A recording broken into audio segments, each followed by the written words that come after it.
Yeah.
లేదు అని నేను అభినందించి చెబుతున్నాను.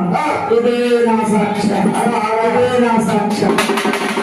మన దేవాలయాల్లో ప్రళయములు జరుగును, అమృతము జరుగును, మారడానంలో స్వాములు మరి మహిమలు ఉన్నాయంటూ దోచుకొని దగ్గరలోనే ప్రసిద్ధి అవుతున్నారు. మానవ కోటికి మరణాలు తాండవాడుతూ ఉన్నాయి. ఇక్కడ మనిషి మరణించాడంటే అక్కడ కన్య మరణించింది, అక్కడ కన్య మరణించిందంటే ఇక్కడ పురుషుడు మరణించాడు అన్న వార్తలతో తాండవాడబోతుంది. 2025 ఈ స్థితికి ఎందుకు వచ్చిందమ్మంటే 7 దొడ్లు ఒక దొడ్డు ఉండాలి. 2026కి ఎత్తుందో, 2025కి ఎత్తుందో, 2028కి ఎత్తుందో, 2029కి ఎత్తుందో, 2030కి చాలా 2030కి చాలా అంతమవ్వాలి. అందుకు 2025 కూడా సుఖ సంతోషాలు ఆనందాలు లేవు అని అభయమిచ్చి ప్రమాణం చెబుతూ ఉన్నాను. పంటల పండిని పట్టానికి వస్తున్నాయి, వచ్చే వరకు ఇబ్బంది కారణమే. సునామీ ప్రదేశం తాండవాడుతుంది. మరి తిరుమల తిరుపతి దేవస్థానంలో చిన్న విచిత్ర ముట్టుబడి ప్రళయం అయిందన్నాను, అది జరిగింది. మరి మీరు విన్నారో వినలేదు, మరి అది జరిగింది. ఇంకా శ్రీశైలంలో పాతాళ గంగలో ప్రళయం పుట్టాలి, పుట్టిందని మీరు వినాలని అభినందిస్తున్నాను. ప్రమాదం కూడా కనిపిస్తుందని చెబుతున్నా.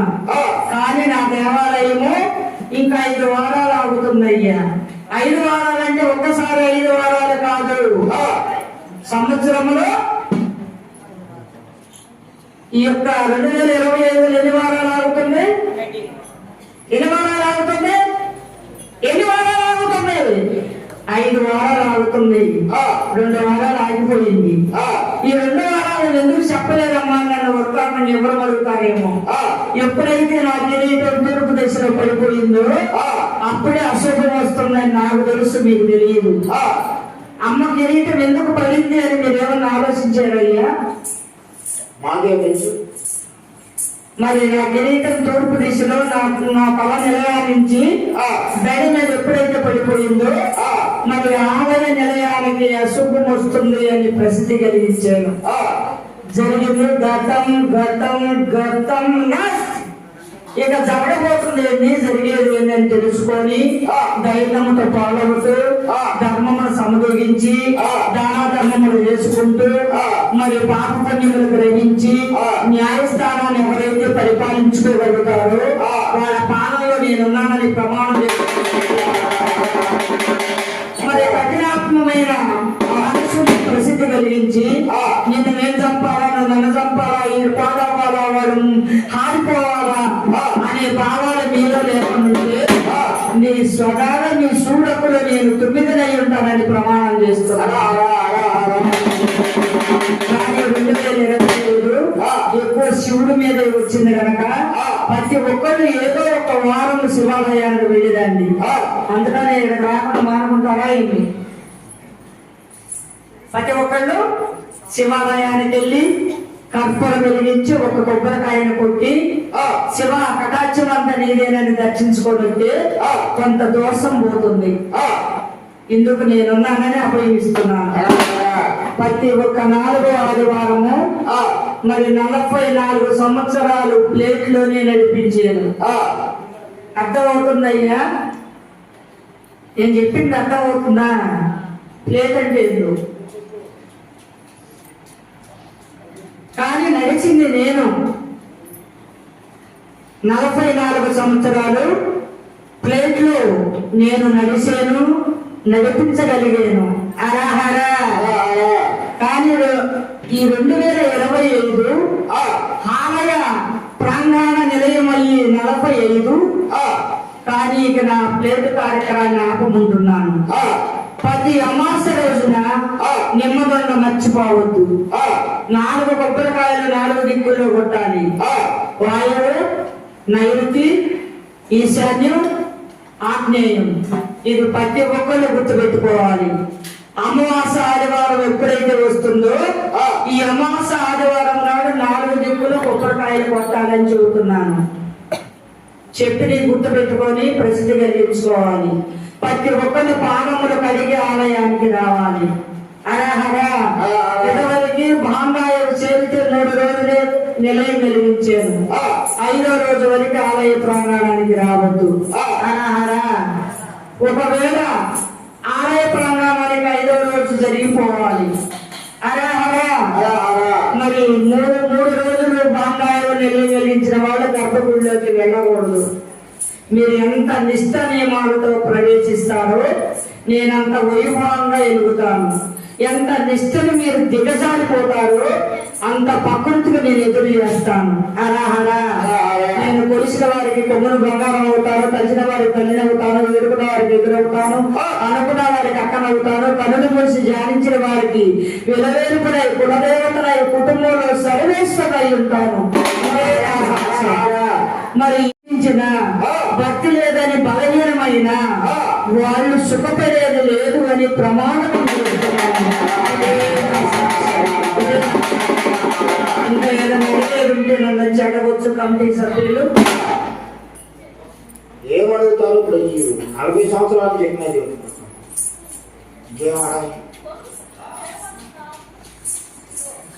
ఇంకా ఏమన్నా నన్ను వృత్తాంతం కలిగేది ఉంటే నన్ను ఎవరు అడగొచ్చు అని చెబుతున్నాను. ఏది మళ్ళీ ఆ తర్వాత అమ్మ చెప్పలేదు అని అనొద్దు. ఇంకా ఏమన్నా నన్ను అడగాలని ఉంటే నన్ను అడగవచ్చు. నన్ను అడగటానికి వస్తే నా ఒక నామాన్ని 10ంటికే మొదలు పెట్టుకుంటాను. అందుకనే రాలేదేమో. రండి, ఇటువంటి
జై శ్రీరంగమ్మ తల్లికి జయ జయ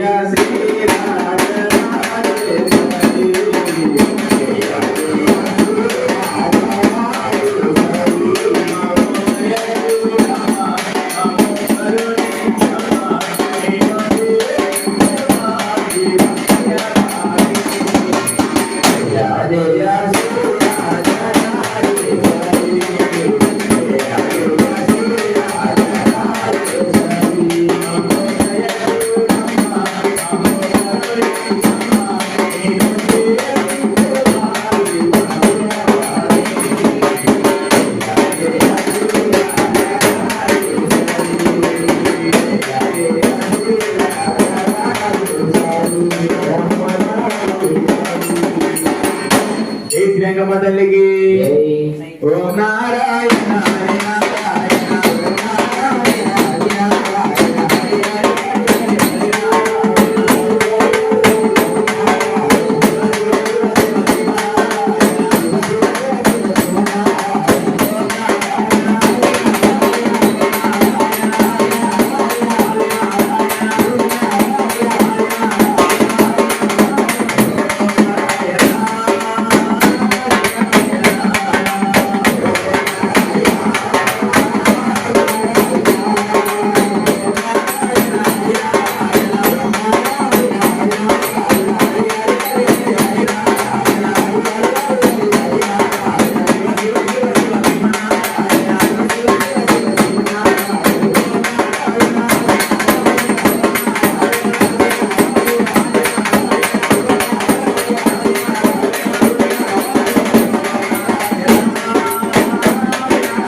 చందనము నేనన్న ఉయ్యాలో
మరి సంతోషములు ఇచ్చి సంతోషమాటలు అంటున్నావే, మరి ఒక పక్కన అలలు, ఒక పక్కన దెబ్బలు, ఒక పక్కన ప్రకృతి, మరి ఒక పక్కన ప్రళయము, ఒక పక్కన చూడబోతే దుఃఖాలు బయలుదేరుతాయి.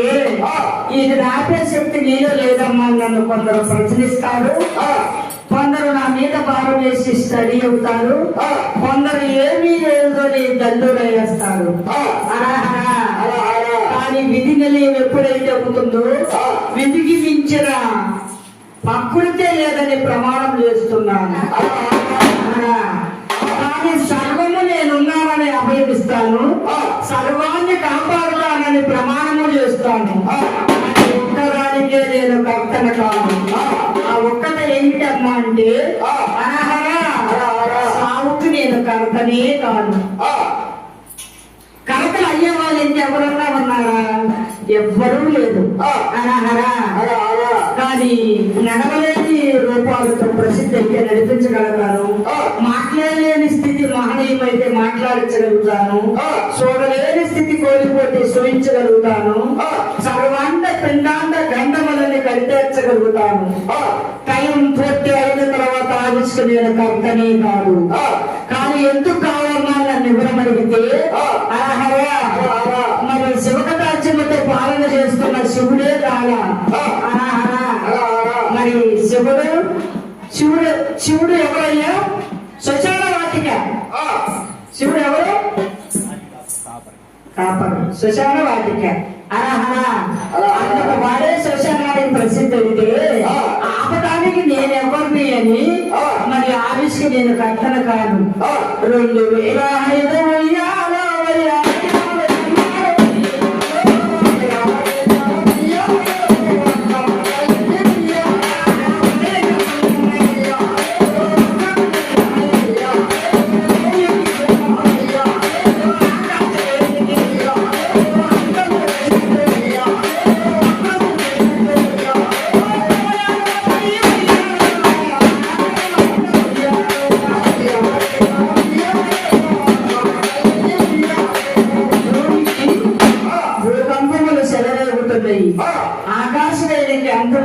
చెప్పినట్టుగా వింతలు పుట్టి ఈ ప్రళయ సిద్ధిని మీరు వినబోతున్నారు.